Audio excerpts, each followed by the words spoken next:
இவ்விவகாரங்களை திருக்குர்ஆன் சற்று விரிவாக கூறுகின்றன. நபியே, கடற்கரை ஓரத்திலிருந்த ஊலா மக்களை பற்றி நீர் அவர்களை கேடும். ஓய்வு நாளாகிய சனிக்கிழமையன்று மீன் வேட்டையாடக்கூடாதென்று தடுக்கப்பட்டிருந்தோம். அவர்கள் வரம்பு மீறி மீன் வேட்டையாடி கொண்டிருந்தார்கள்.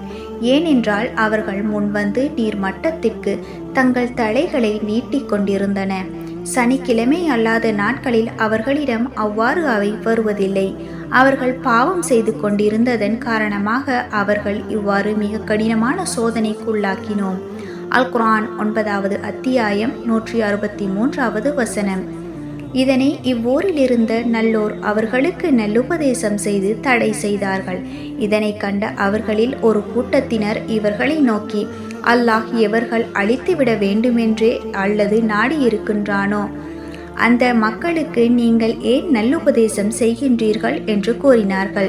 அதற்கவர்கள், இதனால் நாம் உங்கள் இறைவனிடம் பொறுப்பிலிருந்து நீங்கி விடுவதற்காக நாங்கள் நல்லுபதேசம் செய்கின்றோம் என்றும் அதனால் மீன் பிடிக்கும் அவர்கள் ஒரு கால் விலகிவிடலாம் என்றும் பதில் கூறினார்கள்.